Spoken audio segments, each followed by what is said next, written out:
Good evening, everyone. This is session 4 of Ignite Season 2. Today, I'm sure everybody who is watching us live will have some very pertinent questions about summer placements and final placements being answered. Today, our thought was to get you the people who you see on ground when the placements happen. They are the ones who come to the campus for pre-placement talks and the ones who are deeply connected with all the campuses. Plus, we wanted to have a huge panel from different segments, so different industries, banking, FMCG, e-commerce, conglomerates, or so. And we're lucky to have all 5 of them with us. Uh, Let me start introducing them one by one.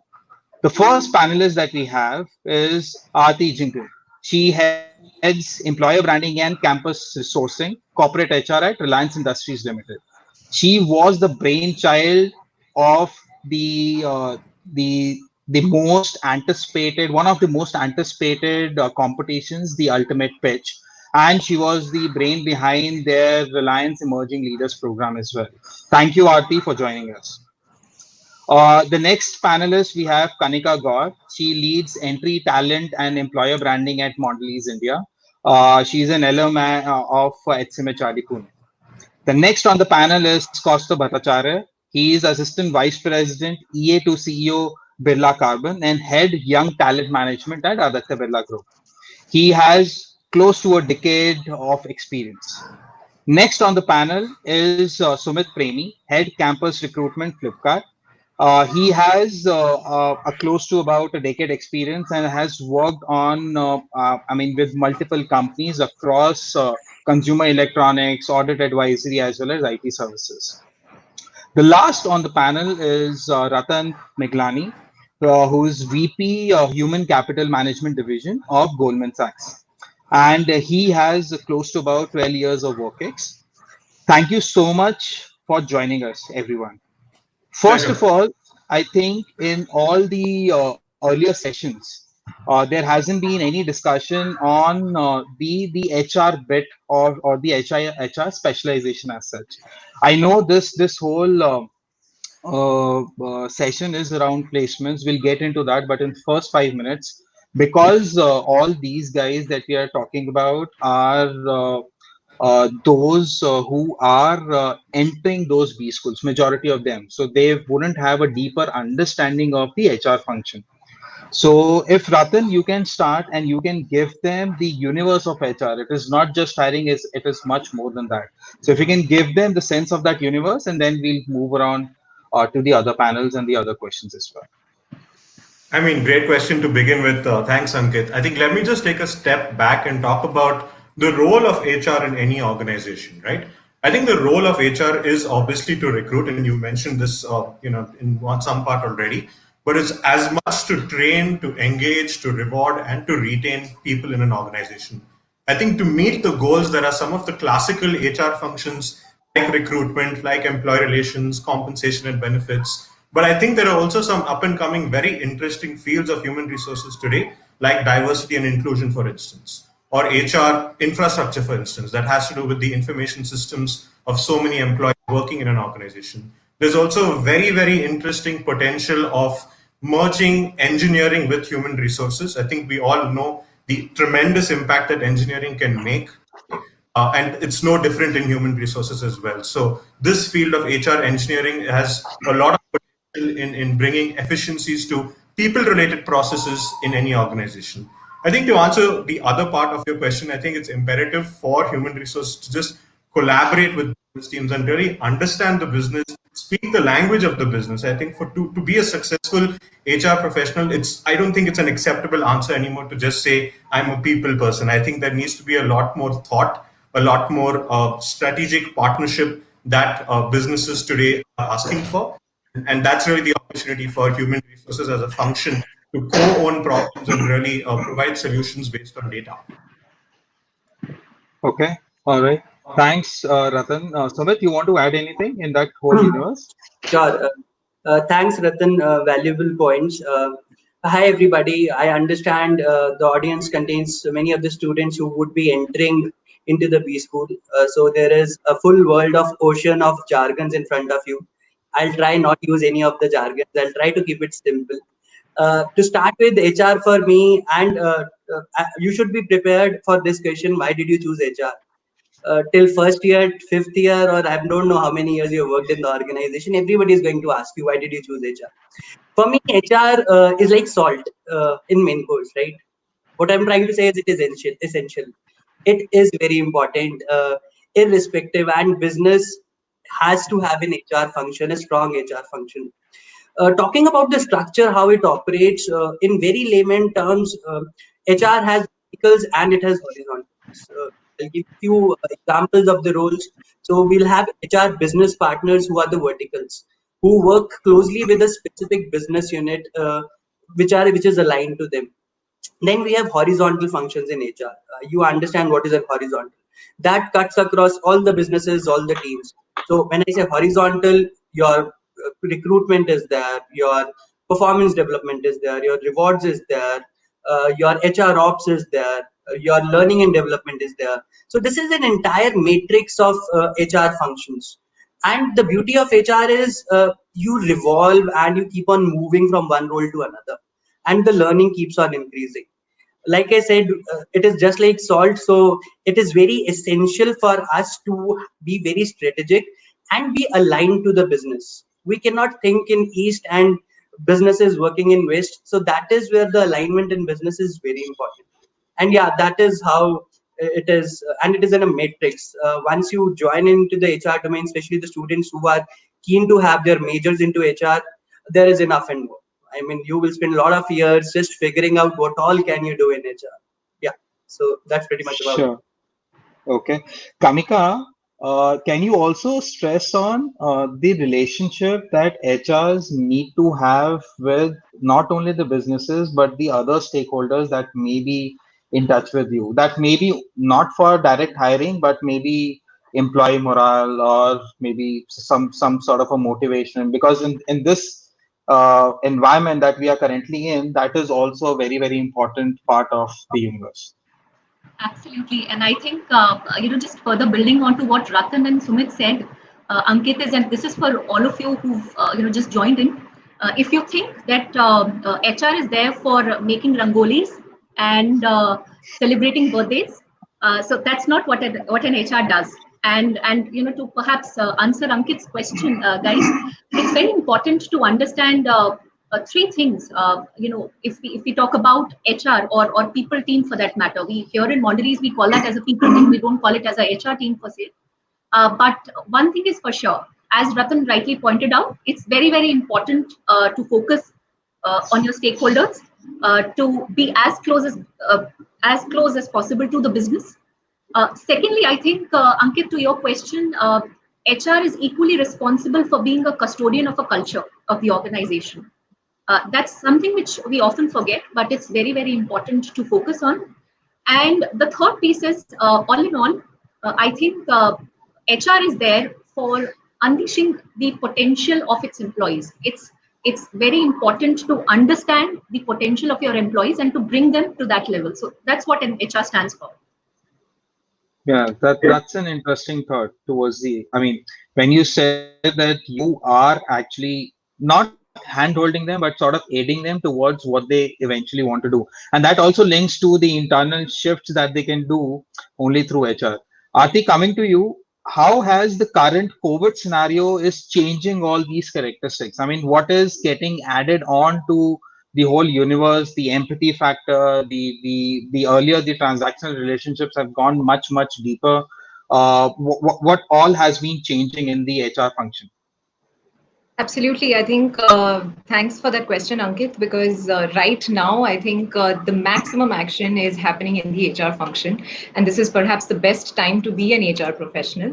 But I'd also like to perhaps address, the first part of your question, which you had asked my co-panelists, and then get to the COVID bit.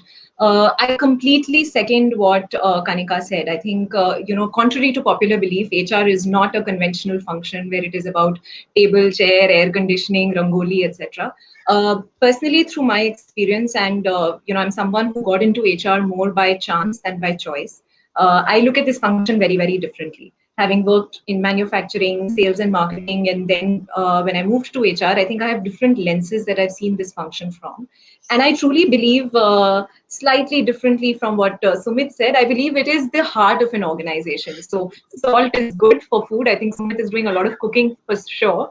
But I think HR is certainly the heart of an organization. And in my experience at both Tata's earlier and now Reliance, I think I've seen HR play a very key strategic partnering role to the business. And that brings me to the second part of your question as to how is it that we are dealing with this whole COVID situation. Now, more recently, Ratan sort of mentioned that as well. We've seen HR transforming into a very new age, tech-enabled analytical function. And at Reliance, especially, I think we eat, sleep, and breathe technology, even in the people function. And that, I think, has helped us in this COVID-19 situation very, very well. Quite honestly, I don't think the characteristics of an HR function are very different now in a COVID situation. We've adapted to the new normal very quickly. But there are some aspects of this function, I think, which have just got more refined, which have just been more apparent now. And employees at large are taking it a lot more seriously, even though we were doing it all along. So the first one, of course, I think is communications. Employee communications is a very core to what HR does, and transparent and periodic communication during this COVID times, I think, has certainly helped us. I'm sure most of the organizations today have a symptom checker where we are really trying to see how employees' well-being is as far as the COVID situation is concerned, and we are looking at a very proactive way of dealing with our employees and reaching out to high-risk employees than maybe a reactive approach. So emergency response is something which is also a part of an HR's responsibility in a crisis situation like COVID. Learning, and I think some of my co-panelists mentioned that earlier. Today, it's important in the whole work from home scenario. There could be roles which perhaps are not contributing as effectively, and thus it's important to upskill, and thus learning plays a very important role for HR in COVID. Well-being, I think both physical as well as mental well-being is something which HR in a lot of organizations today is driving. And another example from my own experience, I think we're looking at how can all employee processes start now becoming virtual friendly. So very recently from we conducted an internship program which was absolutely virtual, which we'd never thought could be done virtually. So it's important to how we keep ourselves relevant, how do we keep ourselves absolutely agile and of course technology enabled. And that's very much today an HR function as well, and not just some AI or IT team which is going to be doing it. HR very much has to lead that way as well. Correct, correct. Costa, I'll throw the same question at you. However, if you can also touch base on there was an article that I was reading the other day, because the environment is changing so dramatically. Companies are also looking at constant backups or the ownerships of critical functions. So though the plan B, or let's say the pipeline for, let's say, the leadership roles or the middle management roles were not thought through unless and until we know that there is a timeline when the current head gets promoted, only then we are looking at the pipeline. But nowadays, what we have seen is that HRs are looking at those pipelines more proactively rather than timely. So thank you, Ankit. I think let's just revisit what we've covered so far. So Ratan and Sumit and Kanika very beautifully put across what HR actually is, what it does, and certainly what it is often mistaken for being. I think Aarti has also quite nicely put across the emerging trends in HR given the current situation we find ourselves in. Now, before I can answer your question on specific actionables that companies may or may not be taking, we need to evaluate where we are today. And where we are today is an unprecedented situation. The last time we saw something of this nature was in 1918 with the Spanish flu covering most of Western Europe, which decimated most of the population. It took about 2 years for them to recover 100 years ago. Things have moved ahead, but really as much as things have changed, not that much has changed. We find ourselves at a point of economic stagnation, virtual recession. It's certainly changed the game. It's reset the board and moved pieces around drastically. It has forced companies, as you pointed out, to rethink their key people management policies and their key people insurance policies. While you're always concerned, you want to make sure your leadership team is standing and around to do the job. I think in the past, you used to think, well, what if they get struck by lightning, right? But now getting struck by lightning has become, what if they get COVID, which is a bit of a confusing position to be in, because we're seeing very encouraging recovery rates, but an unabating rate of infectivity. And no one's still quite sure what's causing fatalities, what's not causing fatalities.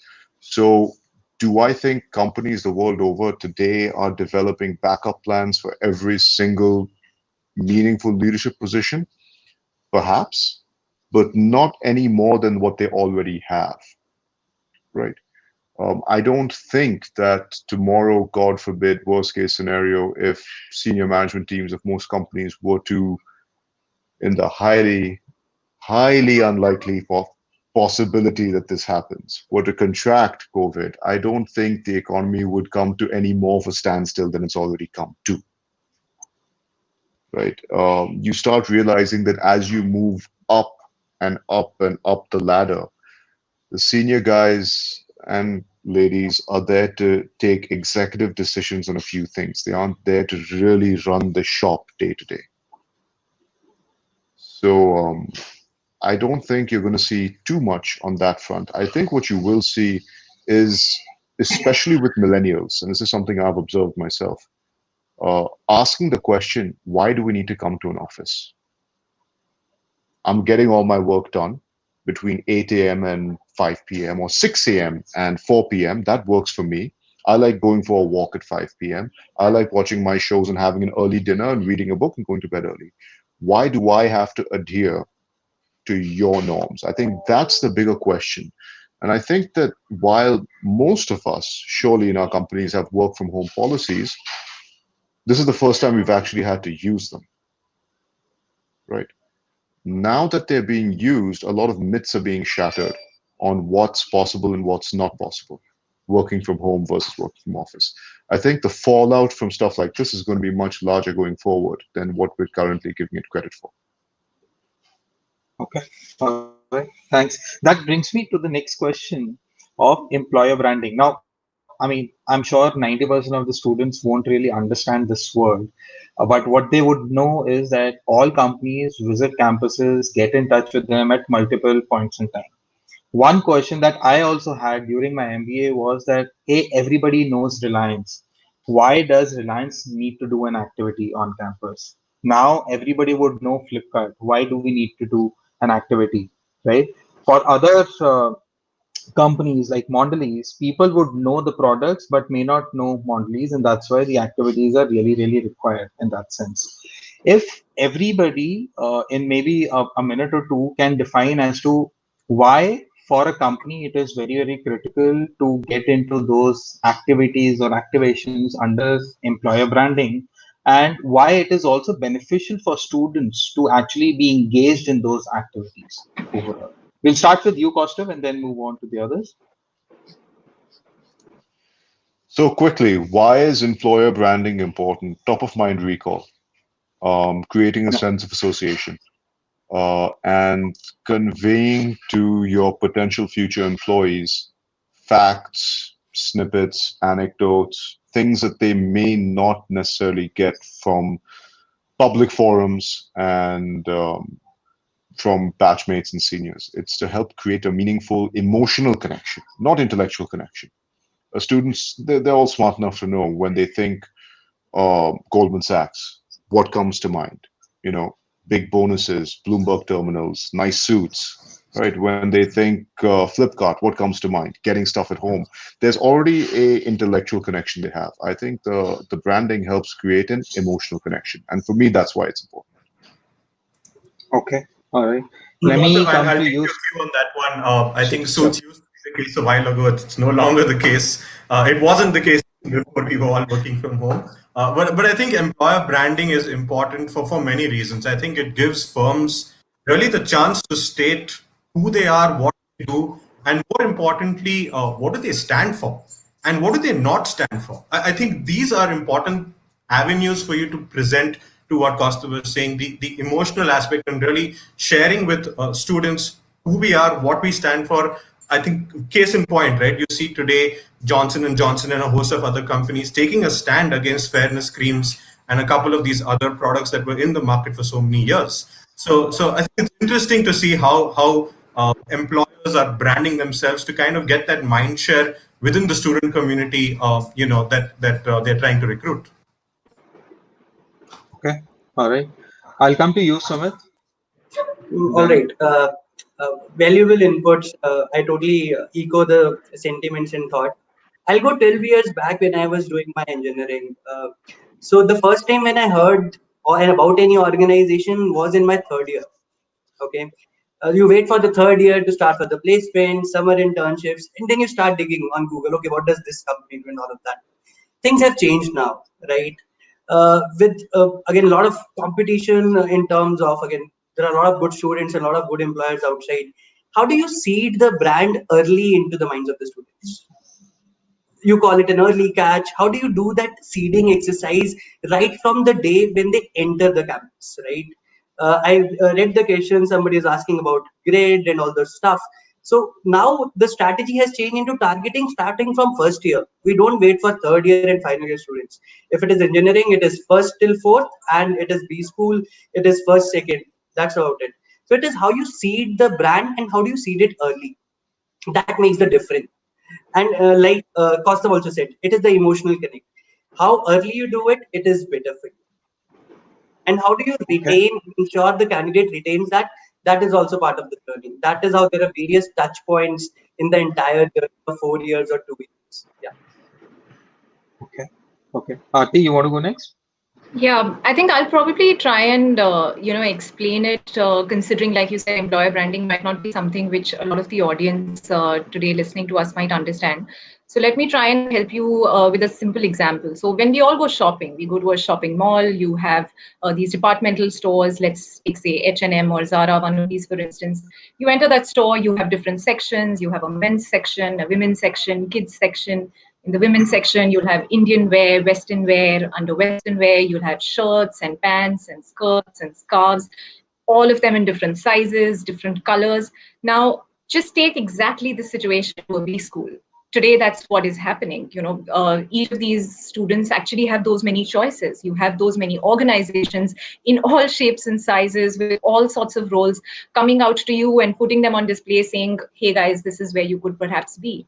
But I think it's what really happens if we go back to that store. Now, if we go back to that store, you will have some people who will direct you to the right racks, and there'll be assistants who over there. And that's exactly what perhaps faculty or some of your seniors are doing to you on a B school today. At the same time, you will have, say, trial rooms where you can pick up what you like and go and try. You will also have some discounts, which will probably help you in making a choice to what I want to buy. You could have cashbacks on certain opportunities, which again will drive you to make some of those decisions. And I think employer branding initiatives that many organizations run are pretty much like those drivers, which help you to narrow down what you want to do. So whether it's internship opportunities or live projects, they're nothing but like trial rooms. You go ahead, experience that organization through a project, through your internship, see if that's what you like.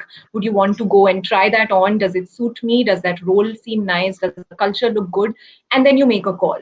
Some of these PPOs that we give through the competitions that we run, whether it's the Ultimate Page or Wired or Stratos, I think each of these PPOs or opportunities to engage with the brand are nothing but, giving out discounts. You try and attract people through saying that, okay, you come and experience this. If you like it, you'll get an opportunity to work with us. So I just thought I'd simplify and give you this as an example. I hope the audience understands that these employer branding activities, which most of the organizations today run, are for the benefit of the students to experience these brands. And I'll go back to what all my co-panelists said. when we design these employer branding initiatives, they are all done with the intent to reflect what the organization is. For example, the ultimate pitch, which Ankit spoke about a little while earlier, was designed because we at Reliance believe we are entrepreneurial. We have a very entrepreneurial culture. We have ownership mindset that we propel. And we believe that ideas are no one's monopoly, right from what our founder chairman said.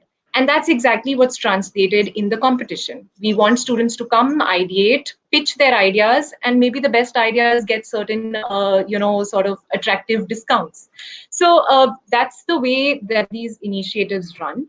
At the same time, I would suggest don't be that customer who gets overwhelmed with those choices. Be the one who enjoys these options and has fun with it. That's the way you'll know your colleagues. That's the way you'll be able to interact with your batchmates. You'll know the organizations and you'll learn at the end of the day. So make the most of some of these brand initiatives that are run across those 2 years. And I think one branding initiative, which I'm sure other companies also run, are leadership sessions. I think today those are very underrated. The placement team forces students to sit for those leadership sessions, and thus it just becomes a tick mark activity. In my opinion, I think that's a wealth of knowledge. You have industry experts coming to you, speaking to you on various things, and it's a forum where you can engage. So don't, that's a quick tip. Don't ignore those and treat them as a placement activity. I think we should be engaging more in those. So that's what I thought I'll share on employer branding. Sure. Kanika, if you can actually take them through from the FMCG lens, because many companies like yours as well, people would know your brands in and out. I mean, people would know Cadbury's, they would know Five Star, but they may not know the brand behind all of that. And that is true for majority of the FMCGs as such. So for you, it is more critical to actually get into those activities and how you do it. Over to you. I think I'll perhaps always try to give it a FMCG perspective. And if I were to define what an employer brand stands for, I would look at it at two angles. One is, of course, the consumer brand, which you anyway spoke about. So everyone knows what an Oreo is, what is a Bonvita, what is a Five Star, what is a Cadbury Dairy Milk. But the other aspect is the talent brand. Who are the people behind these brands? Who's running that organization? What does that organization stand for? What is the larger purpose of that organization? Is my purpose echoing with the purpose of the organization? And I think all these aspects, these are very, very important to be taken to the campuses. And employer branding initiatives, I think, are a great way to reflect those opportunities, to reflect what does an organization stands for, and then perhaps give that a choice, should be given that as a choice to the students to basically make a choice with which organization they want to work with. Okay, all right. And Kanika, the next thing would be that uh, all companies go with specific profiles in mind. And there are there are segments. Let's say FMCG is known for sales and marketing. Then there is investment banking, with obviously Ratan will sort of talk about. Can each one of you also take them through the different profiles on offer from your company and overall from that industry perspective? How you sort of get them in the company once they are inside? What what trainings do you put them under so that they are put on the path to success? All those three, both the elements combined, the offers, the profiles that you currently offer, and then how you train them once they join you so that they are put on a path to success. Sure. So I'll give the picture of Mondelez. The program here that we run, the management training program at Mondelez, is called as the I Taste program. It's basically an acronym for I Take a Step Towards Excellence. Yeah. So under this program, there are multiple profiles. So based on the specializations that these school students choose, basis that there are several profiles. For example, one is within sales and marketing. So anyone who joins as a sales and marketing management trainee within Mondelez he starts, he or she, starts with a sales stint, so to say. So that's the sales stint, which is a ASM kind of a role, a area sales manager. The second profile which we have to offer to the candidates is an HR profile, wherein they get to experience various facets of the HR function, and they get to experience within the management training program itself, which is a 1-year program. They get to experience business partnering, plant manufacturing. They also get to experience and be closer to the business, and they also get to experience the center of excellence roles, for example a compensation or a talent acquisition for that matter. So that's another profile that we have on the plate. The third profile that we have is the finance profile, which is specifically for the finance enthusiasts, people who are keen to pursue a career in finance. For them, there are multiple roles. For example, you could be a category finance manager. You could be working with the treasury team within the organization. So, and similarly, you can have a role within the branch of the organization. So that's the finance portfolio. The fourth piece is supply chain, which is very important for any FMCG company. So right from offering roles within plant to supply chain or logistics to procurement. So those are some of the entry level roles that we offer to the management trainees. And fifth is the information business services, which is basically the uh, IT plus business services team, wherein we hire our management trainees for. Okay. And what is the duration about these programs? Let's say the first stint, second stint. Is there a standard duration of these stints and the overall program, or they are based on, I mean, how much time a sort of a MP takes to go into or complete that program? A dedicated time or it's Um, flexible? See, across all FMCGs, you would realize that the first few months are totally dedicated towards experiencing multiple stints, right from the sales, wherein every management trainee is expected to be on the ground, work with a sales manager, understand what's running behind the consumer's mindset, how are the products sold. One is of course the sales stint. The other stints, like I said, are very function specific, and all of that gets clubbed.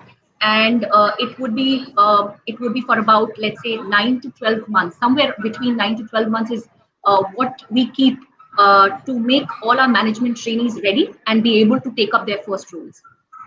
Sure. Kanika, there is also a question on how the sales stints will go virtual. I mean, all the management training program, I'm assuming everybody who joins you will always be virtual, only from the sales perspective, because it has to happen on ground. I mean, when you're talking to retailer, distributors or so, have you already planned for those stints virtually? How are you planning it for the incoming batch? Absolutely. I think it's a great question, Ankit, and I'm sure all people who are currently joined in would be curious to know about that. So, first of all, it's very important to understand that health and safety is of prime importance for us here in Mondelez, and when we are even planning our management trainee stint, I think we are cognizant of that fact very well. We are equally aware of the concerns of our management trainees, and so for that matter, anyone who's associated with them, be it their acquaintances, be it their relatives, etc. So keeping all of that in mind, I think the way that we would like to perhaps plan our management trainee stint would be to keep some virtual element in the beginning, and as things get better, we will definitely be giving them a on-field experience. But so far, the initial few beginning weeks are going to be virtual. Okay. And another question, and that I think will be common to everybody. I'm asking Kanika, and the others can actually put that into their answers itself, is whether lateral entry is possible in these MT programs overall, outside of campuses, whether any lateral entry is possible. Kanika, if you can answer for FMCG and then for the others. Sure. So while we have a well set up management trainee program which focuses majorly on picking talent directly from the institutes, there are various other roles also which exist at the entry level within an organization. And for them, those roles are open to all the aspirants and to all potential employees, who plan to apply for those roles. But I think the way a management training program is set up within any organization would rather want to focus on direct sourcing of the talent directly from the institute level, and then preparing them for future roles versus anyone who wants to apply laterally. Okay. Thank you, Kanika. From FMCG, let's jump to e-commerce because that's the new age recruiter and new age profile. So, Sumit, if you want them to take them through the whole journey and the Yeah. profiles to start with. Sure. Thanks. Very relevant question in these times, and I see a lot of questions on similar lines wherein students are curious about stints also. Good to see that. I'll come back to your point where you said setting them up for success. Now, exactly the thing while we are designing a program that is in our back of our mind, how do we set them up for success? That is how we design the programs. Now it becomes very much important a specific role specific program is designed. I'll talk about the management training program which is there. We do have a 1 year long management training program. In part of e-commerce, there's a business part to it, there's a supply chain part to it, and there's an HR part to it. So all the students who are hired as management trainees go through that 1 year of management training program. The important aspect in that 1 year is how can they learn quickly, because what we hire for a management trainee is a fungible resource. That is one. Two, we are preparing future leaders. That is the objective we have in mind when we design a management training program. How quickly can these management trainees climb the ladder and become the future leaders? So having those stints in the respective teams, a business guy would go to a sell side role or a buy side role or a customer growth role or KM roles. There are many of that. But the differentiator over here, what we do as an organization are the immersion programs. So within each stint, there is a mandatory immersion weeks. There are 3 immersion weeks which are there, which students have, MTs have to go through. The design of this is a sort of a flex learn model in which you choose your own learnings. In this particular stint, where do you want to go and learn, have a 1 week of experience, like they do in electives, right? They are habitual of that, choosing courses and then design their journey. That is the flexibility we want to give it to them while designing the programs. So there are immersions. Somebody who is a marketing hire can go for an immersion in a university relations team also. It is how they want, with their target audience somewhere come up to universities, how they can leverage that immersion. So that is one of the key differentiator which again we always encourage them to choose and decide what is the best immersion for their student. This is on the B school side. We do have product management roles. Somebody asked about laterals. We do hire laterals directly for the product management roles. They do not go through a management trainee program, but there is a specific program for product managers in which we hire laterals. It can be the laterals from the B schools also, the lateral placement which happens. I'll just take a minute on the engineering programs also, because I see a lot of students are there from the engineering background also. For engineering also, there are different programs. Like everybody knows, a software development engineer or a data scientist are one things which every engineer is the first go-to role. But we do have programs like an associate product manager and an associate business analyst. When I go back to my engineering, I never wanted to do coding. My go-to place was I wanted to either go to the management side of that. How do we encourage those students get the right roles after their engineering? We all talk in our third year, yeah, what have we done? I've gone into this field. But there are roles for them also. We do have an ABA track, we do have an APM track, and that is a 2 year long program in which we develop these product managers, even though they are coming from an engineering background. That is how the diversity helps, and it helps the organization. It has been running pretty great as well. Yeah. Sure. And Sumit, while you were talking about the product management, I think the people who are commenting, they are engineers. They want to know whether for product management engineers or the people who know coding are preferred, or that job is also open to anybody? I mean, arts and science guy or a commerce guy. Is it open to anybody, or the engineers will be preferred? No. So for my product management role, it is an associate product manager which we hire. We do not hire product managers directly. There's a 2 year of learning program in which gradually they become a product manager. And that role is open across the institute, even if you are a chemical engineer, a metallurgy engineer, because the dimension over there required is different. It is a problem solving. A product could be any. I mean, it could be a technical product, it could be any different product. It is the mindset you look for. How do you solve a problem? How do you make life easy for a product user? Could be a technical, non-technical product. So it is pretty open to all the backgrounds, whatever exists in Okay. an engineering. Yeah.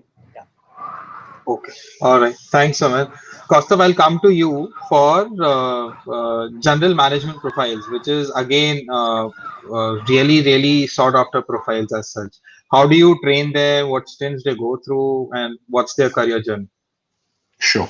So let me just make sure I've understood the question because we've covered quite a broad range of subjects in this segment. You're interested in what is the journey one goes through at ABG in a general manager profile as part of ABGLP. Is that correct? Yes, that's correct. And Okay. also, just in the interest of viewers, that is Mhm. the only profile you go and offer on campus at this point Uh, in time. If there I'll are come to that. any others, please make them known. Yes, yes. Okay. So, guys, first off, thanks for the question. It's a good question, and I think it's a very relevant question because general management has become one of those buzzwords like inner beauty. It can mean anything, so essentially it means nothing. And I think it's incumbent upon all of us who run general management programs that we take back this phrase general management, we add some specificity to it, we add some meaning and depth to it, and make it more than just a Me Too program. So ABGLP is essentially split up into three main sub-programs. One is the Leap Lead, which is our general management program. Second is FLP, which is our finance leadership program for CA rankers. And third is HRLP for folks who've done their postgraduate MBA in HR. So the kind of degree you would get from a TISS, XLRI, etc. Each one has a different stream, different path. Now, I can go on about success stories in the past or people I know, but as an ABGLP myself, I think it makes more sense for me to tell you about my own personal journey. I think that'll help you guys understand what a typical ABGLP does go through. So I joined in 2012. Back then, as today, we had a system of stints. So your first 12 months are broken up into a series of 4 stints back then, now 3 stints. So 12 by 4 or today 12 by 3. Back then it was 3 months, now it's 4 months. You're supposed to do a stint in a different business, different function. Very little choice. You just kind of give a hint to the team that I would like to do this, and if you're lucky, you land in it. If you're not, you figure it out. So we went and I did that for 12 months, and then you had a confirmation process. And I guess there were people who performed worse than me, so I was confirmed. And post that, I got an offer. My first role was with the group's central corporate strategy teams. I was with them for about 2 years. After that, I moved on to our private equity fund, which is or was a part of what is today Aditya Birla Capital. I was with them for about 2 years. Then I moved and became executive assistant to the CEO of Carbon Black. And in addition to that responsibility, about coming up on 2.5, 3 years back, I was also given the responsibility of managing my first team, which is an HR team. Now, I have zero HR experience, none. If you asked me 8 years ago if I had any desire to go into HR, I'd have probably laughed you off. But lo and behold, today I'm a portfolio head in HR with primarily most of my work ex even before ABG's finance. I was an investment banker. So I would say the programs are extremely diverse, extremely diverse. We try to make sure that in a span of 6 to 8 years, every individual has done at least 2 different roles in 2 different businesses in 2 different geographies. right? My internal target for my team is 4 to 5 years, but realistically, by the time transitions happen, movements happen, it's about 5 to 6 years. Now, if you join our HR program, things are a little different. After your first year of stints, you are sent to a plant, because if you want to learn how to deal with people, you have to learn how to deal with um, non-exempt employees. You have to learn how to deal with workers. You have to learn and fine-tune your knowledge on the, on labor laws, on in Factories Act, on those types of things, managing LTSs, managing strikes, right? A real firefighting. So you have a mandatory 2-year plant stint, right, for any would-be HRLPs out there. And believe it or not, I have seen the most timid of people, right? Timid, go to a plant, and after 2 years, people are scared of them. I have seen, absolutely. One of my colleagues is a very bright young lady of short stature, and she's often a plant, and you wouldn't think it by looking at her, but every single union leader will top his hat to her when she walks by. That's the kind of meaningful experience and stuff you can build over there. And finally, coming to our finance leadership program, a typical path could look like one of our actually good friend of mine is an FLP. He decided that he wants to go and work in a plant and actually see how the cash moves in and out, how working capital is managed, how short-term lines of credit are managed, how suppliers are managed, how procurement's done. So he went to a plant. Turned out they were starving for talent. So even though his job description was that, he ended up doing a job that was that. So after 3 years, he came back. He was picked up by the Business Review Council, which is a team that works directly with Mr. Birla in reviewing the business performance and setting capital targets and approving capital spend, etc. Following that, today he's the head of MIS. He's all of 27, and he's the head of MIS, reporting directly to the CFO of one of our largest businesses. So that is what a career path looks like. The one thing I can promise to anyone who's going into general management, whether it's at my firm or anywhere else, keep an open mind. Take up the opportunity. Don't look at the location. Don't look at the business. Don't look at the SPU. Don't look at any of that. Look at the opportunity. If you're getting responsibility of people, if you're getting responsibility of financials to manage, and if you're getting the ability to deliver measurable, tangible targets, keep taking it and keep scaling up. And believe me, your career may not always go in a straight line. It'll zigzag across, but you'll be much richer for it. Okay. That's my view on that. Sorry if I took too long. No I definitely want to add to that, Ankit, if I may. I agree with Kaustav. I think it's extremely important, especially in a time like now where location is really immaterial, right? There is impactful work happening from every single part of the world today because of the situation we're in. So just to add the finance perspective to this question, Ankit, I think in Goldman Sachs, at least, there is a need at the early stage to be very structured in one's career, really build that subject matter expertise and depth to the asset class or the sector that an individual is aligned to, whether that's investment banking or equities research or investment management. You're given firstly a sector like technology, media, or telecom, or for instance, oil and natural gas, right? So really become a subject matter expert in that sector, and that takes time, right? You are on calls with the CEOs of companies who are in these sectors, sharing their finance performances on a quarterly basis, on a yearly basis, and really trying to extrapolate what does that mean to a firm like us, and how can we provide solutions to clients and advice to clients based on whatever we are seeing in the market. There's also obviously a huge amount of external environmental factors. For instance, what is the impact of oil prices on all the industries that are there right now, or Brexit, right? What that can do to different sectors, to different asset classes across geographies. So there are obviously the roles like investment banking, investment management, equities research at the business schools that we visit, but also increasingly, and our engineering presence has been increasing a lot over the last 2 years because we have been gravitating and really embracing engineering and technology like never before.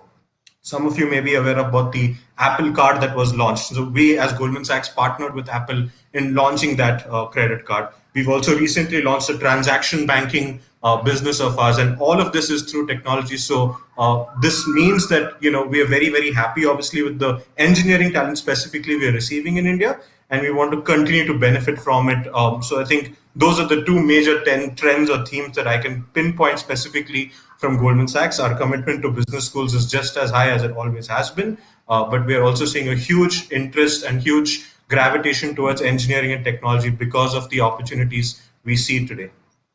Sure. While you're on that, Ratan, because I mean, is there, global stints as well when people join in your firm during the first year or first 2 years or so? Is it mandatory again, or is it flexible whether they want to take it or not? So your training actually, I mean, up until last year at least, in the COVID situation, I don't think any New York training or any of those are on the cards. But for your first year, the training period actually happened at New York for all of our new hires across divisions that they join us, right? So there's a program called the New Banker Training, at least for our investment banking class, to really ensure we are setting them up for success as investment bankers based on the sectors that they're going to be working in. So a lot of sessions specifically on how do you present yourself to a client, how do you specifically do the research and do the background that's important to go to a client call or to go to a client meeting. And all of these and much more are the focus areas at a New York new bankers training program that used to happen. We're looking at a virtual model of it right now. I think needless to say, given the situation we're all in, I think the important thing here is just to think about the impact. I think the equation of moving from an in-person training or in-person engagements that we do at our campuses to virtual has been the easier part of the equation. The more important question that we need to ask right now is what is the impact that we are accomplishing through the events and through the trainings that we are doing, and is it meeting the initial objectives that we set out to achieve? So that's really where our head is at right now with respect to just thinking about how do we make the most of the situation that we are all in collectively today. All right. Thanks, Ratan. Ratan, also, if you can just switch on the lights, I think it's too dark before I Sure, come give me back. a moment. I'll Ratan, just do that. sure, sure. Aarti, we'll come back to you, and I would want you to start off with one question that we had from Abhishek. And his specific question was, is general management profile open to all specialization? And also, if you can also uh, sort of touch base on the geo platforms. I mean, what opportunities does Reliance has to provide now when everything is going digital? Go ahead. Yeah. So JPL is the new buzzword, but thanks. So Ankit, maybe I'll answer Abhishek's question through Sure. giving an overview of the program. So like Ratan said, for the finance vertical, there are of course roles in investment banking. Specifically for Reliance, it will become more from a treasury standpoint. I think when Sumit spoke about e-commerce and product management, that of course becomes a part of the general management space for us at Reliance. When Kanika spoke about FMCG and maybe sales and marketing, and I think some of those roles, of course, do exist for us in our oil and gas, petro retail, and Reliance retail space. At the same time, I think so it's basically like an amalgamation of everything that's got discussed in the last 10 odd minutes. And the program, of course, is pretty similar to what Kaustav mentioned when it comes to conglomerates like Aditya Birla and similarly for Reliance. So the program that we have at Reliance is called the Reliance Emerging Leaders Program. It's RELP is what we refer to. It is essentially to create and nurture entry-level talent that we get from Premier League schools and foster their fast-track career growth into a leadership cadre that will help our leadership pipeline across the Reliance Group companies. So whether it is hydrocarbons, whether it is retail, whether it's geo platforms, media, our hospitality business, life sciences, Reliance Foundation, and the works, right? So that's the objective of the program. Now, how the program is structured today is we have 4 tracks. So while I understand, and I'd like to go back to what Costa was mentioning, that we need to break this myth around general management because it shouldn't stay general for very long. And the idea is to help people find out their, calling. And thus the program has 4 tracks today. It has a general management track, which houses roles from, again, across the group, could be in terms of sales, marketing, analytics, IT, technology, your strategic groups, say, for the chairman's office. And that's the space that general management deals with. Then you have operations, which is a track that we've started not very long back, because of course, with the focus on e-commerce and new commerce for us at Reliance, we realized that we need to start having expertise in the entire supply chain domain and people who are really passionate about bridging that gap. And thus the operations track came into being, where primarily we have, say graduates from MITI and people who are very keen on operations as a background. Then we have the third track, which is, of course, finance, which will be more for people who are interested in treasury, mid-office, front office, financial planning and analysis. That's the space for finance. And of course, finally, the HR track. So these are the four tracks which we have as a part of our ELP. The program is structured in a way that in the first year, everyone undergoes stints, and those stints are 2 stints at the moment. We have 6 months each for a stint. So there are 2 stints, which of course they are doing it across different businesses, across different teams, and usually under these cohorts. Now, it's once they are in these cohorts and during the first year, so the first year is more about exposure for you to just understand what do I like, which is my area, the business that I'm liking, what kind of roles do I like, and that's what the first year does for you. Post the first year, you then get absorbed into roles which are a little more full time, and that's where the experience and the growth kicks in for a REL. So, and that's how you continue to grow within the organization. So that's largely around the program. When it comes to JPL, and I'll address that specifically, that is again a part of this particular program. So you would, of course, have roles for JPL that you will see in the future. Geo, of course, we were already doing that as a part of this program, and that will now start plugging in as well. I'll also like to address the lateral part, which I think someone had asked initially. So while this particular program for us is today run on Premier B schools, we also have some of the experienced hires from the same schools that are hired. Now, somebody would say about 5 years of experience or 6 years of experience pre-MBA also is eligible to, of course, get hired at Reliance, but that would be for specific roles. So that might not necessarily be a part of the RELP, but of course, we do open up those roles where they directly get hired, pretty similar to what Sumit mentioned for Flipkart, where say product managers are hired directly as product managers from these institutes where students have a higher work experience. So we do have an experienced campus hire program as well. Sure. Aarti, also there were multiple questions around why companies don't come to their campuses. So I want to sort of frame it nicely to say that when we have those numbers with us, I mean, every company wants to recruit certain set of numbers. One, if you can give, I mean, let's be transparent enough as to how do we get to those numbers, and if we have to achieve, let's say, hiring for those numbers, how do we select those campuses, and why aren't we open to certain set of campuses vis-a-vis others? Maybe because of the requirement gets filled and maybe few campuses, that's why it's not. So I would want maybe 2 or 3 panelists to sort of go through it. I'll start with Aarti in terms of from the Reliance point of view as to which all campuses do you go to, maybe for different profiles, different campuses, and the why aspect as to why. Or how, if another person where you're not going, is there any other route to come into Reliance? Sure. So I'll answer this in 2 parts, Ankit. One is what's happening as of now, as we speak, and what is the very near future. So I'll wait into that. At the moment, amongst the institutes that we visit for the RELP, I think we do visit a fairly high number of institutes as compared to many of the other programs. We're almost visiting up to 20, 22 institutes for the RELP. The reason, of course, being that we believe, good talent is everywhere, and it's just a matter of kind of picking up who fits the bill as far as right talent for the organization is concerned. So one, we have a fairly large touch base as far as institutes is concerned, and that's happened over the last 3 years, where we're specifically trying to reach out to a higher number of institutes. The second being, how does this process happen, just for the benefit of the audience? Of course, there are different requirements, and every year those requirements change. And it's a consolidation that happens for the business. So for Reliance, of course, it's a little more complex, and I'm sure Kaustav faces a similar challenge. Considering in a conglomerate where you have multiple businesses and multiple functions, that complexity is a little large. But at the same time, those numbers typically seem to be larger, and thus the pool or the batch that joins us at the end of the year is fairly large. For us, it's at the moment between 60 to 80, in a year. So that's the batch size that joins us. How do we go about identifying some of those institutes? One, of course, is relationships. So over the last so many years, we've been hiring from certain institutes. Some institutes have worked well for us. The alumni are there, are continuing to excel, are growing well.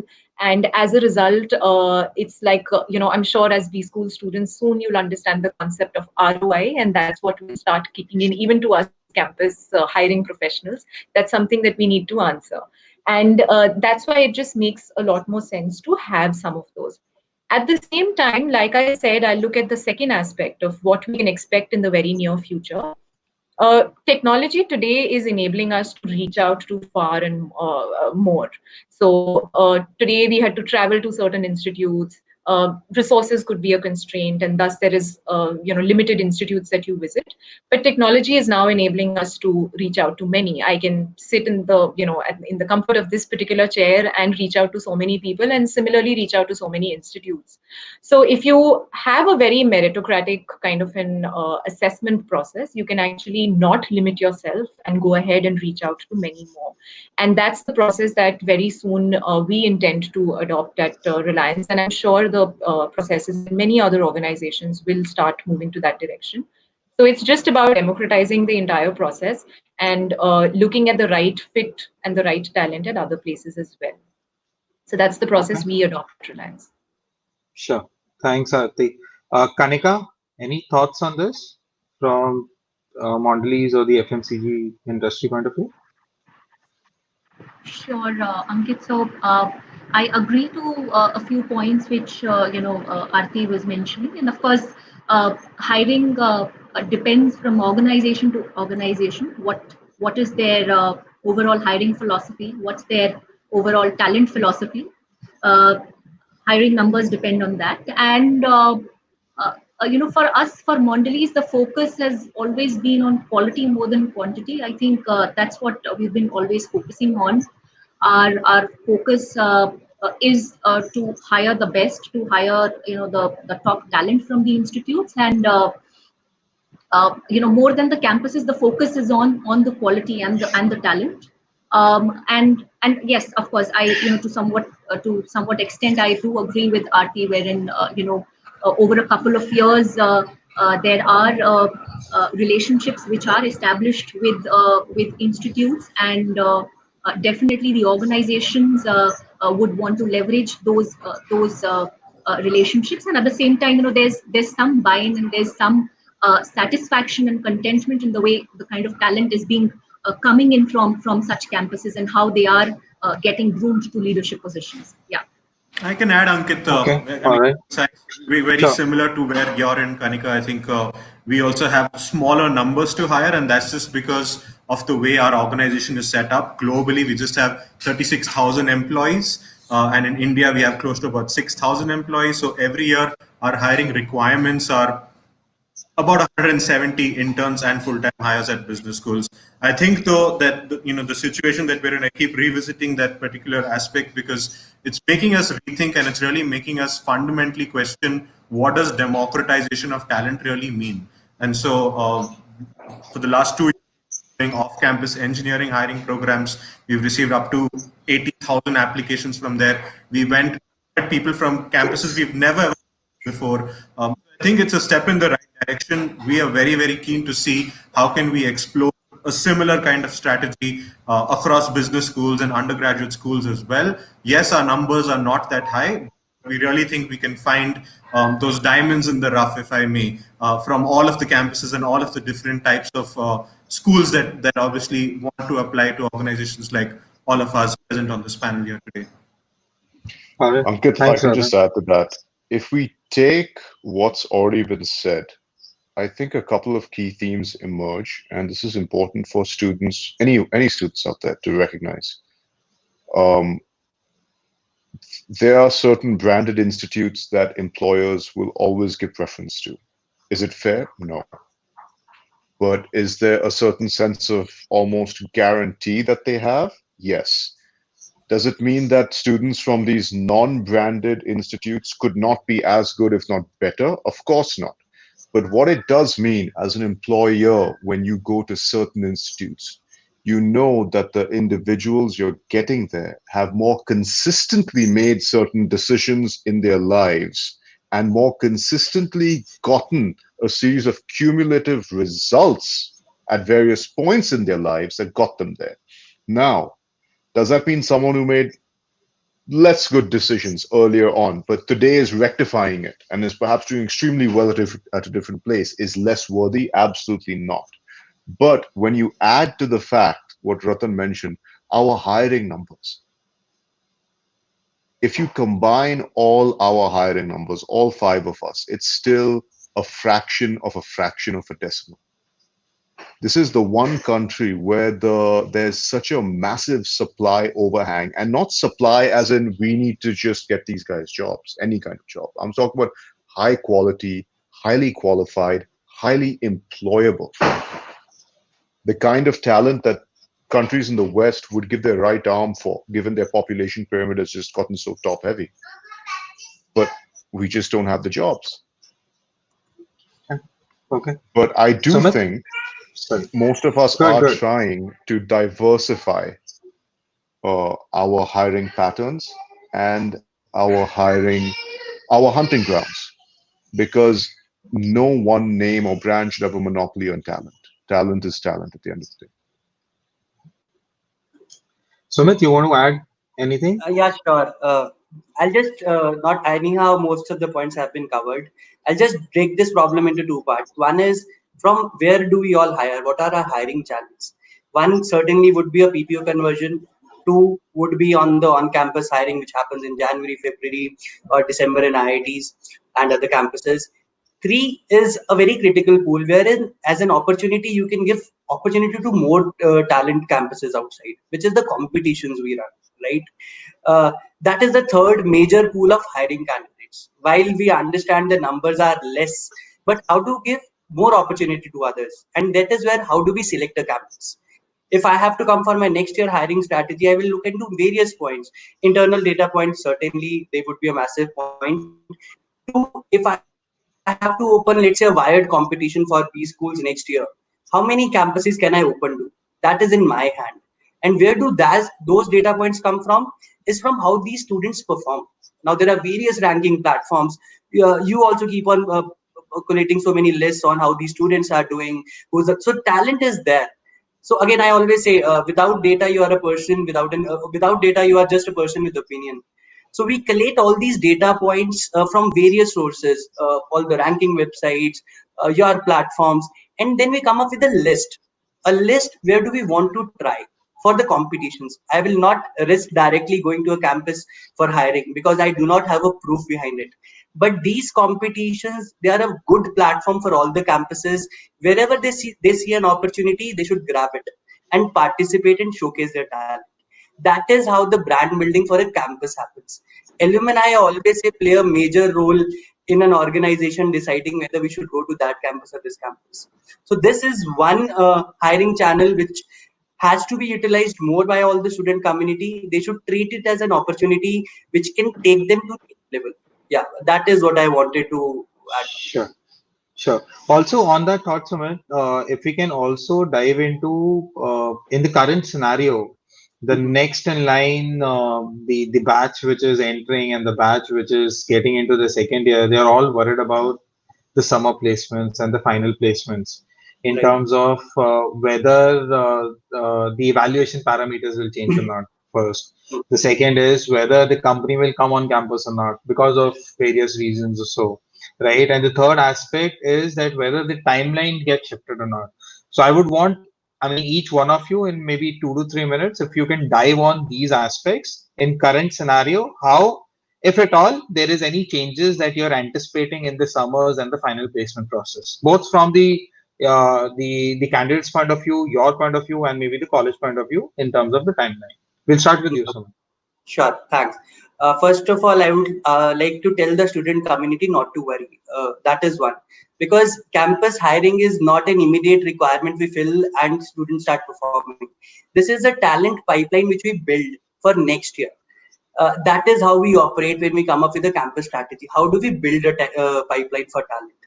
Coming on the process part of it, trust me on this, I'm sure all the co-panelists over here from last 2 months would have been working and by now would have finalized how do they carry this thing virtually. So I'm sure all five of us are pretty much prepared. If tomorrow any campus says we are okay, we are all ready with all guns blazing. It is again from the campus side also, because the dynamics is different, right? We are used to treating in the slot business. There is specific time given. That dynamics have to be taken care from the campus side also. So I'm sure they are also working on how do they manage that. But I would want to reassure the student community there's nothing to worry. Timelines, if they are shifted, it is just from an operational point of view. But rest assured, all the companies I've been in touch with, all my peers, colleagues, all of them are very much prepared in getting this done virtually, be it an engineering or a B school hiring. Yeah. Sure, sure. Kanika, anything from the FMCG segment? Sure, I think From to build on Sumit's point, I look at it as a great opportunity for the students and the student community who's coming in and joining the MBA 2020-22 batch in a way that, of course, while a lot of it is moving to the virtual platforms, I think it's equally an opportunity for students to leverage the online courses, the online platforms, and the plethora of resources that are available to equip themselves to build themselves for the future. So one is that. And a very simple example, for example, the way we used to do our pre-placement talks at the institutes, we used to have a batch of 60, 70 odd people, and that's it. I think the way that we are moving virtually, I think it gives an opportunity for almost the entire college to be there on on a virtual platform and be available and take the benefit of the people who are representing that organization and equally be a part of that talk. So that's equally there. And what's interesting to see is perhaps to see how the colleges are reacting to the new normal. How are they going to shift to a virtual interview room, so to say? How are they going to conduct a virtual group discussion? So it's equally interesting to look at that and see how it shapes up. yeah, and transparency. Yeah. Aarti, you want to go next? Yeah, I think it's a very exciting time. Quite honestly, I think while of course, all due credit to things not being very well around us, I think for the campus space and for the students who are joining these institutes, you should be very excited because you guys are actually going to be change champions in a way. I personally think, and I completely agree with what Sumit and Kanika said. This is the time which I guess all of us as campus professionals were somewhere waiting for, what we were waiting for. This is the much needed change where maybe the way we've been running this entire, campus circus in a way changes. And for the better, this could perhaps be the positive change. I mean, imagine the placement teams having now day zeros for consecutive days in a virtual environment. I think that's going to be something very exciting to see. So the placement teams will certainly need to support, and I think we've started getting in touch with some of them to see how the entire placement process would be run this year. It's going to be very, very different. It's going to be very new, and it's going to be a refreshing change. For the organizations also, I think it's a step in the right direction. The travel that's involved is not going to be as much, and as a result, you'll have more people who will be looking forward to doing this process much more easily. At the same time, I think for the students out there who've logged in right now, you guys are literally like COVID champions. So don't worry on what's going to happen. There is certainly going to be things which you will probably be ready for, which a lot of us perhaps weren't. So don't worry on that front. Maybe a couple of things which would help all of you, and maybe you need to start working on that already, is start looking at how is it that you could be a lot more articulate when it comes to your verbal and written communication, considering your face-to-face interactions perhaps in the first year might not be as much. And that's going to help you in your classes. It's going to help you in interacting with your batchmates. It'll help you in interacting with leaders and organizations. So maybe look at that. And the second aspect is, which is very key to what anybody does in a B school, is network. So how will you look at networking in a digital way? I think that's the second thing which you perhaps need to look at. But from a process standpoint or a placement process standpoint, I think good things are going to happen. I'm very, very optimistic on that. So don't worry, you have like 5 of us and many other campus professionals who have your backs. So don't worry on that front at all. Yeah, I mean, just great perspectives by all Aarti, Sumit, and Kanika. The one hope that I will share with all of you is that this is a conversation that all stakeholders involved in are having very proactively. I think the challenge we face here is just, can students, placement cells, deans of campuses, campus recruiters, all come on the same platform to really understand what is the student's requirements and how can we work together to make those transitions from college to corporate successful. None of us like to do a 1 a.m. interview on a day zero point 0.5 slot from all of the that we recruit from, right? I think the experience here is certainly important. Ankit, your own employer branding report that you published as Dare2Compete a while ago clearly states that students are looking at the brand of the and the role that they'll be performing far more than just the compensation. So right now, the way that placement slots are allotted are based on compensation. And so I think this is an opportunity for all of us to move in the right direction to what Aarti mentioned. But I think there needs to be some consensus and all necessary stakeholders have a conversation about what is this change going to look like, because change can be for the better or for the worse. And that it is for the better, but this is what is going to be needed for it to be changed for the better. So I have this interesting question, and Kaustav, I'll let you take this. This is from the Placecom of I Am Kozhikode. What are the expectations from placement committees specifically as far as campus placements are concerned in 2020, 2021? Which will be very interesting for all the users. That's why I sort of put that. Yep, it will. So I think it's something that was just touched upon a few seconds back, that no one enjoys these 2 a.m. Interviews. No one likes the chaos of the process. I think the best outcome we can all hope for from this, let's call it an experience we're going through, is for the process to get more streamlined, the process to get more efficient, and honestly, for the process to be more fair. Because a lot of times, like in many things in life, it's luck. You didn't have a call from someone else, so you happen to sit for a GD, you happen to get selected, and you happen to completely knock the PI out of the park. But what if you got that one other call? What if you were 30 seconds late, 30 seconds early? How many people get past the GD, but on the day off, at the point when the assessors want them, they're just stuck somewhere else, or they're stuck on the other side of campus trying to run across?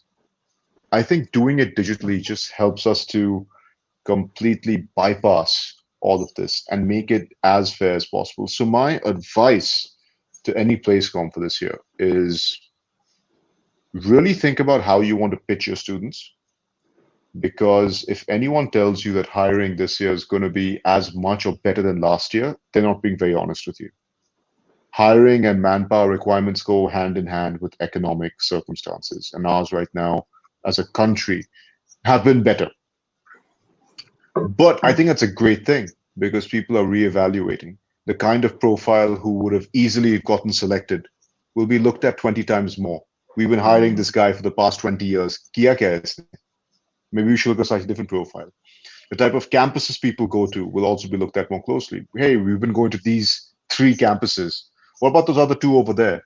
I mean, you score 1 mark less in some test that is completely randomized, and you don't get here, you get there. Maybe we should go look at the guys over there. So I think that the greater scrutiny is a great thing. It'll result in opportunities for those who may not have had those opportunities before. And the best thing you can do as placecoms is ensure a level playing field and a transparent process, right? The worst thing that any recruiter wants to hear is you got day 0 and that's the best slot, but you find it for someone, you got day 0, oh, they gave me day -5. You didn't even know there was a day -5, right? There's not supposed to be negative days. So normalize it, guys. That'd be my advice. Good to hear. And Ratan, to your point, I think definitely they need a common platform and pitching for Dare to Compete if we can become the common platform where I'm sure the you are, place Ankit. comes I'm to. not surprised at all. I was waiting Ankit, for a great Ankit to pitch opportunity that for in. you. I was just waiting for Yeah, Ankit to yeah. just say ki Dare to Compete is going to be the platform. I knew No, that was coming. we are getting there. I mean, you would know I that we've know. launched our own campus recruitment platform, but Yeah. hopefully that's my ask that hey, if Dare to Compete can work with PlaceCons to provide value to students as well as companies. What I'll also do is Ankit, very just one second. I quickly. think I just like Sure. to add to what to specifically to the place commerce, to what Kaustav said. So one is of course having a level playing field, having a very fair and transparent process. The other is they might want to start exploring, something like what you said. Uh, we are looking at the same set of students, fairly similar set of competencies. Requirements seem fairly similar across most of the organizations as well. And of course, what those differentials will be, we'll continue to figure out through our interview processes. But could there be a little more collaborative way of conducting placements this year, instead of all those 120 150 companies coming down to a certain institute and conducting different processes, multiple processes, and virtually that certainly will be a challenge? Can there be a more collaborative approach which the placement teams now start coming in? And I'm sure, I mean, I'd probably like to also check with my colleagues here. I don't see that so much of a challenge when it comes to organizations. We are wanting to make life simpler for all of us. So the placement teams, on the other hand, need to be as open and collaborative as well to perhaps work with the organizations to do the same. Sure, perfect. Kanika, I'll go to you and I'll ask you a specific question from Vaibhav. Can you decode resume shortlist? And I'll go one by one, and I'll probably be taking up questions one on one in the interest of time. Go ahead, Kanika. All right. So, in the interest of time, I'll perhaps be crisper and quicker. So, see, resume shortlisting is a function of a lot of parameters. Of course, it does hold a bit of a relevance if we say that your past academic records are important, and at the same time, not just past academic records, but uh, uh, often companies also look at parameters like how have how has that individual done beyond academics.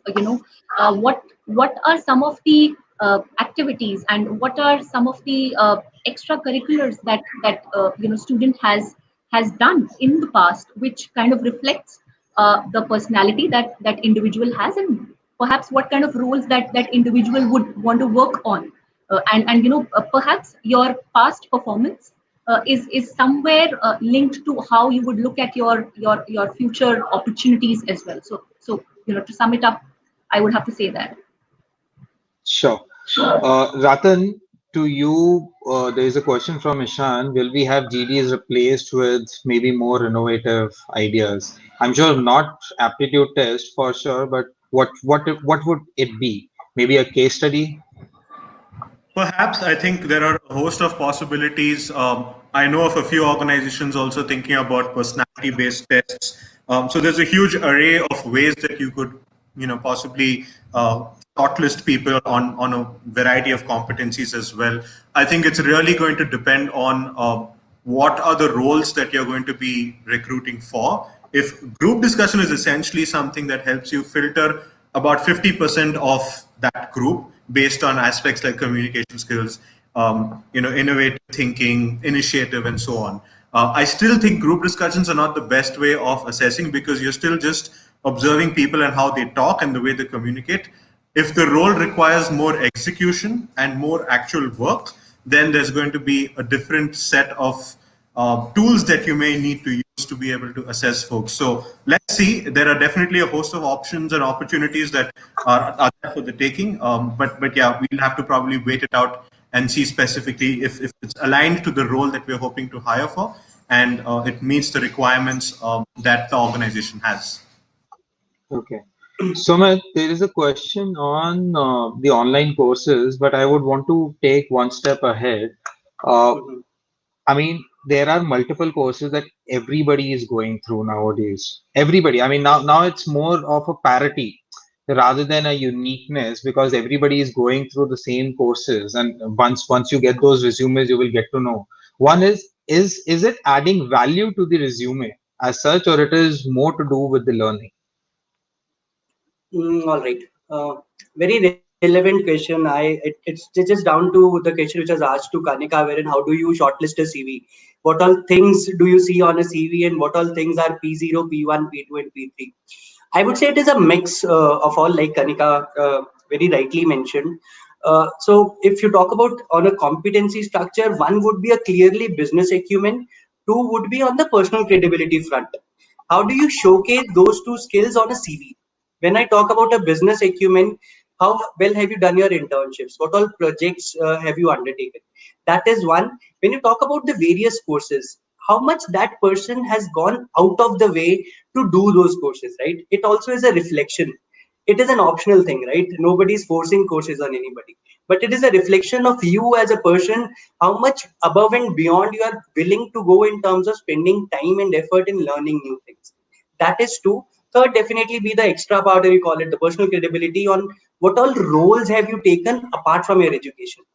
It gives us a bigger picture to a hiring manager who's shortlisting a CV, because they will stitch it to the things what that person would be doing in the organization. If I as an employee have to, apart from my work, have to do 10 certifications which are a mandate for my job, certainly that thing would be a tick point. Okay, this person has already done, is used to doing all of this, why not me choose this over another person? So this is all important things. I'll not say must have, but these are certainly good to have things. And specifically to the role which you are applying, if you have deep dived into that role, you would understand the relevance of it. And it is up to the recruiter to draw the line.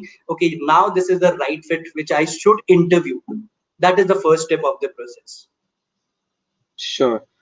Aarti, there's a question on diversity, and I'm glad there's a question because many a times when we were interacting with students as well, there is always a perception that hey, when company is coming in, they have certain numbers in mind from the diversity factor as well. So, I mean, if you want to take this up. So I can speak specifically for Reliance. While of course diversity and inclusion is very much a part of our focus areas, and we do look at diversity and try to be inclusive. Uh, do we have a target in mind when we look at that? No, not really. So I'll go back to like what Kanika had mentioned a while back, that for us it is quality and not just quantity, and thus putting a number to say that yes, we certainly need to have diversity of this kind of a nature. Is there a specific number that we've taken? No, that's not the case. Are we conscious about it? Yes, certainly. But then of course we'd also like to look at the quality at the same time. Having said that, I just take this diversity thing a little forward. So when we talk about at Reliance for diversity and when we do go down to institutes, our diversity is not specific only to gender. So we have in the past few years, and of course institutes will vouch for that, we do look at especially able, we also look at people from the LGBTQ community. So it's the diversity aspect for us at Reliance is fairly large, and that's something which we continue to focus on. So I'm sure the other panel members might be able to add in case they have any specific numbers that they look at. For Reliance, we don't look at a target as such. Sure. Okay. Anybody wants to take a dig at this diversity thing, or shall we move on? Anything specific to your company? Yeah, I think this is a two-edged sword, right? I think it's important for even business schools to look at diversity and not just in gender, to what Aarti was mentioning, to see how could business schools be inclusive for people with different type of backgrounds and skill sets.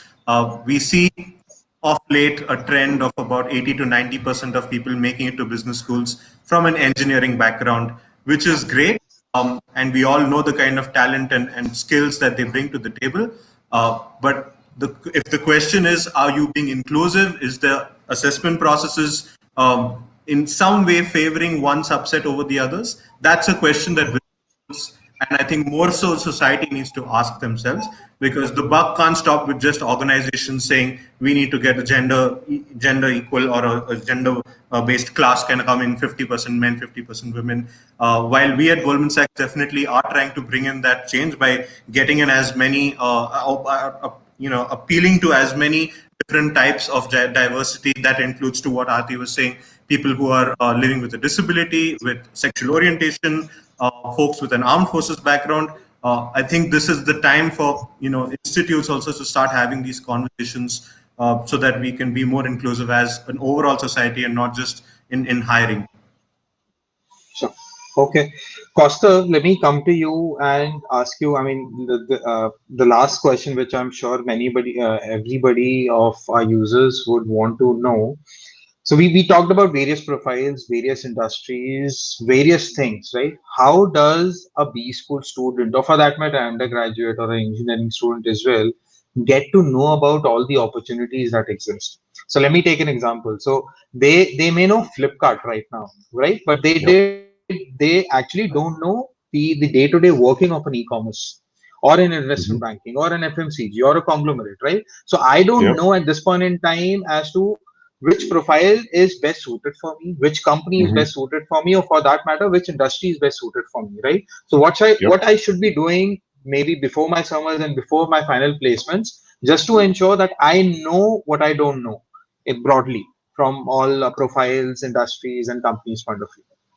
All right. Now you sound like former Vice President Dick Cheney with known unknowns and unknown unknowns. But um, what I will say is, to the best of my knowledge, this is not an easy thing to do, first.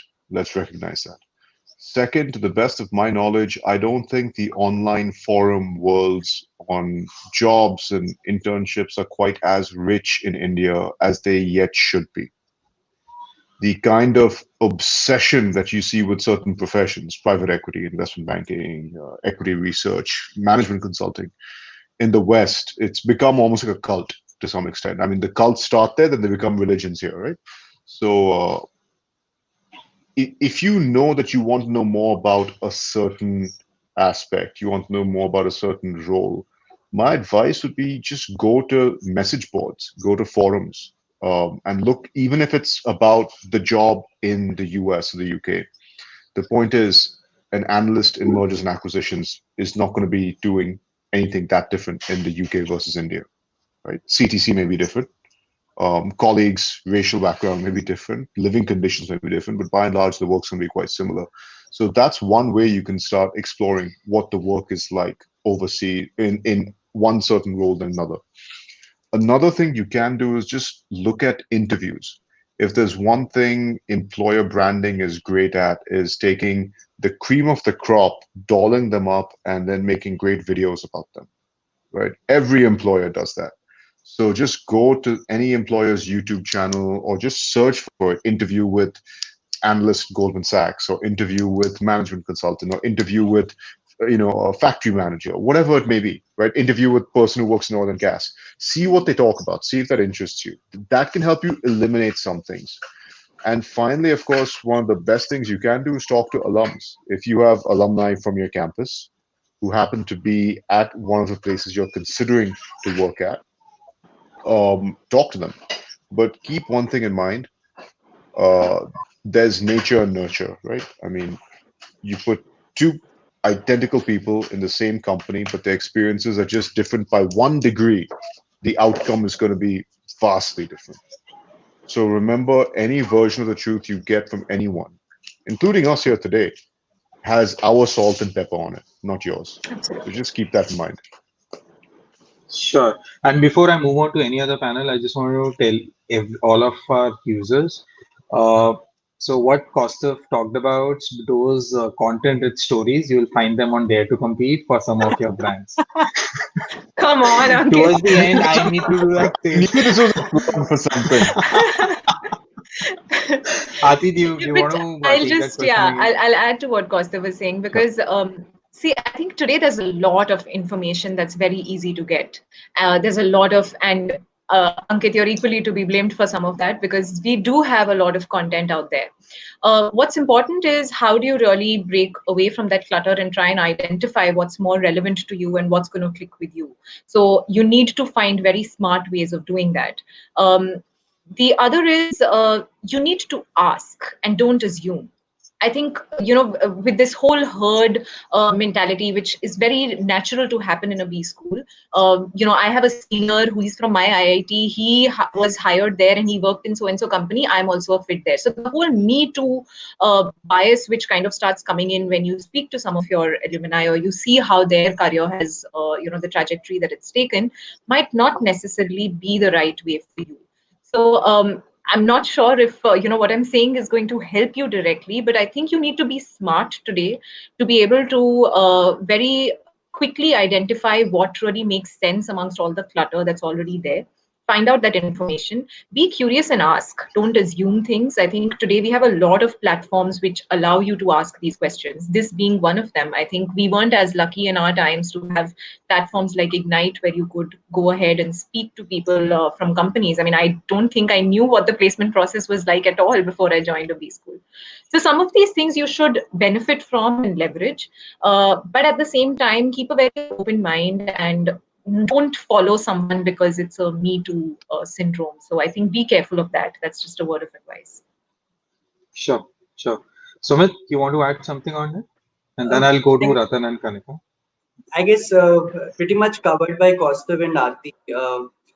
Like they say, there is enough and more outside. You call it there is enough and more gyan outside. There is an ocean of gyan. You have to see, choose, and then stack it in your mind the way you want your career to be. Because the flip side of it is, I mean, of having too much of information, what we have observed is instead of becoming more fungible talent, the student community sometimes become very specific on this is only what they want to do because of the things they have heard. That does not go well with the companies also, right? When we talk about campus, first thing is agile, adaptable, fungible talent we are looking for. If you have a particular set of mind, first day जाके मुझे product management तोड़ना है, I mean, that is, yes, there would be opportunities for that, but then there is a journey.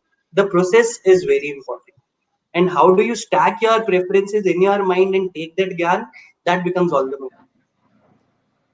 All right. Just Thanks. to add there, I think Kaustav made a great point of just doing your research, going online, going on the YouTube channels of different organizations. The one caveat I will say is that you're going to hear only great things there.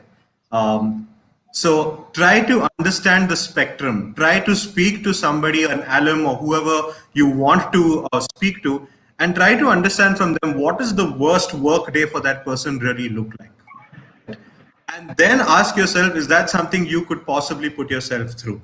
The reality may not be anywhere, between. Reality may not be on any of the extremes. It could be somewhere in between. But I think the hope here is that you try to understand what would a day-to-day life in an organization like this or in a role like this really look like, feel like. Is it going to give you overall joy? You're not going to wake up every morning with a smile on your face. You're not going to go to sleep every night with a smile on your face. But overall, is this giving you the kind of satisfaction that you hope to achieve in your career? You're going to be spending between 10 to 12 hours, maybe 14, if it's a time like COVID-19 on your work. Try to make sure you enjoy it. Try to make sure you are happy doing the work that you're doing. And that is when I think you'll understand the role of the role that job satisfaction really plays in one's career. So that's the only thing I'll add to the great points mentioned by Aarti Kaustav already. All right. Kanika, closing thoughts on this?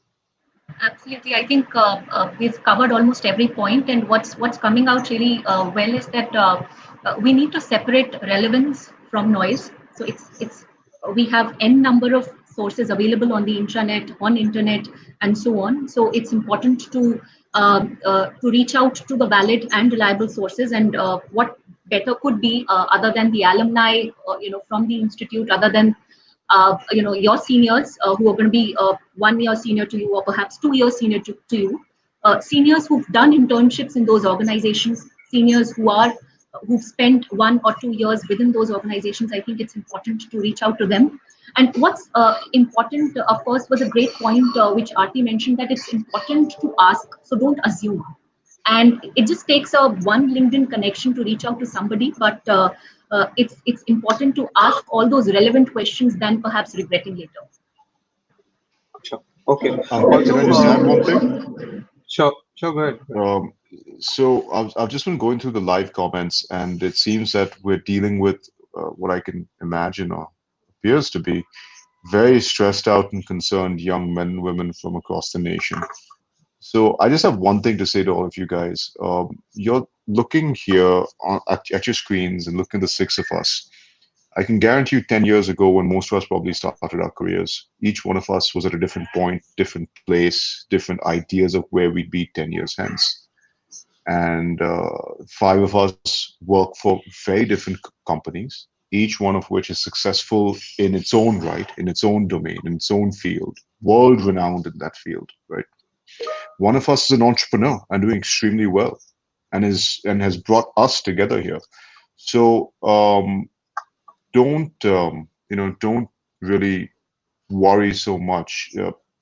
Just take your own path, and trust me, it'll take you where you need to be. That's all. Thanks, Ankit. Sure. Also, the last point I want to add to this is the life projects that the companies offer and the competitions that are on offer are also very insightful to giving you an insight into what those roles are, how you can think through those problems, the culture. We have seen, I mean, all the other sessions, they also stressed on those parameters. Before I close, this last question, I want to throw it out. And for me, it is a bit different. So would different companies prefer more collaborative process? So I think what they're sensing is, let's say ABG and Reliance, because they recruit for general management profiles. If companies are open and your selection processes are pretty much similar, can they happen at one go and then you sort of take only the interview separately? I don't know. I'm just taking this up from again a place comma. But do you think the companies will be open that ways to shorten the placement time as well? I know everybody is smiling.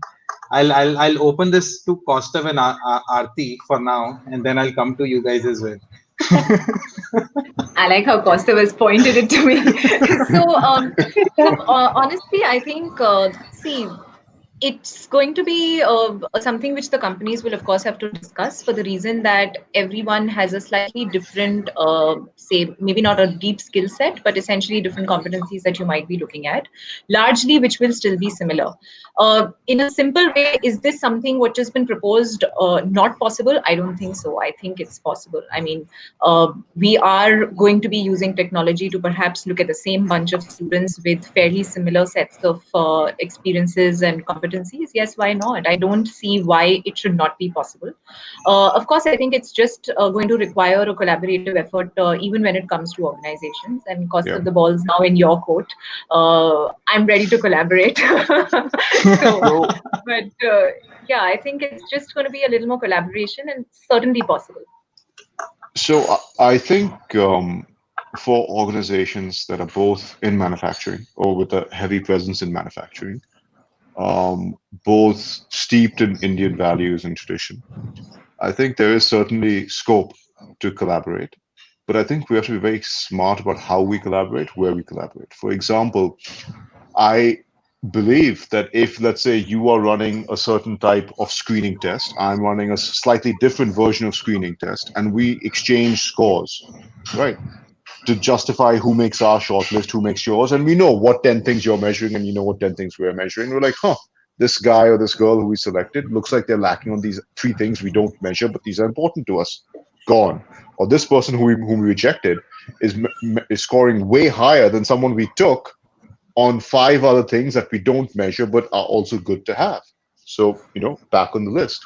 So I think similarly, even getting the chance to vet, because I won't be able to interview everyone, neither will she. But let's say after interviews, right? We actually, or after GDs, we exchange notes. This is my shortlist, who's yours? Or, you picked this one, I didn't. Why? Because of this, because of that. So it could work, but it's going to be a hell of a lot of logistics going on in the background. So I That's know, why and she I think it's mentioned worth innovative ways. exploring. Sorry, yeah, I think it's important to explore, because I do understand that there are quite a few IT organizations today who are doing something similar, where they do have a common test which is given to the set of institutes, and of course then they have various sorts of cutoffs, etc. So in plain, simple words, is it possible? Yes, it is possible. It's not rocket science. Would it require a fair amount of collaboration and work from institutes as well as organizations? Yes, that would be needed. And of course, there would be variations that would need to be built in, but can certainly be looked at given the situation we are in and looking at things going online. Sure, perfect. I'll give 30 seconds to each of the other three panelists to make their point, yes or no. If yes, I mean, Sumit, we'll go to you, then Ratan and Kanika, then you Sure. please. Like Aarti said, is it possible? Yes, certainly possible. How do we reach there? That is a long journey, and we need to deep dive over there, because there'll be a lot of things which needs to be discussed. But it is certainly possible. Let's see how we sail through that journey. That is the question mark, and it will be on us on how we collaborate and how we sail that journey. But yes is an answer from my side. All right. Ratan? I agree with all of you. I think anything is possible. None of us thought a virtual internship would be possible, and here we are, in June of 2020, virtual internships. So certainly it's possible. I think we just need to make sure that there is an overlying um, trust between organizations. We are not trying to shortchange the other organization in the sector that we're in. We compete, but we compete for business. But when it comes for talent in a situation like this, I think we all need to put our best foot forward and the most earnest foot forward to make sure that we are making it a successful process for everybody involved, ourselves and the students and the placement committees. All right. Kanika? I think it could be possible, and like Aarti was mentioning, that it was possible initially as well in the past. We've had a few examples, but then I think it's equally important to see, are we looking at the talent with the same lens post COVID, and is there a shift in the competencies? If yes, is there a shift in way that you're looking at the talent? So that needs to be checked, and would the companies be okay and comfortable to exchange notes on that? Is another factor that we need to take care of. If that is okay, then yes, it's pretty much possible. Yeah. Yeah, Sure. I'll agree Perfect. with that. There are legal complications here. By the way, that question was Ishan's. Ishan is an intern from Goldman Sachs. So thank you, Ishan. Great question. Awesome, perfect. And just on that note, so we are also trying out something very similar. I'm not sure whether that will see the light of the day or not, but eventually our thought process was to actually pool in all the skill sets required for different industries, evaluate students for all of them, and then companies come and sort of shortlist. So the B schools come on a common platform and do that. But thank you so much for all five of you. It was an insightful discussion, and we have overshot the time by about 16 minutes or so. Apologies for same, but the discussions were really rich. Thank you so much, Aarti, Kanika, Ratan, Sumit, Costa. Thank you so much for joining us. I hope our users enjoyed Thank you, our Ankit. conversation. Thank you. Thanks, Thanks Ankit. all. Thanks Thank for you. panelists. Thanks, guys. Thank you. Thank All you. the best, Bye. Everyone. everybody. Good luck, All the everyone. best. Stay safe.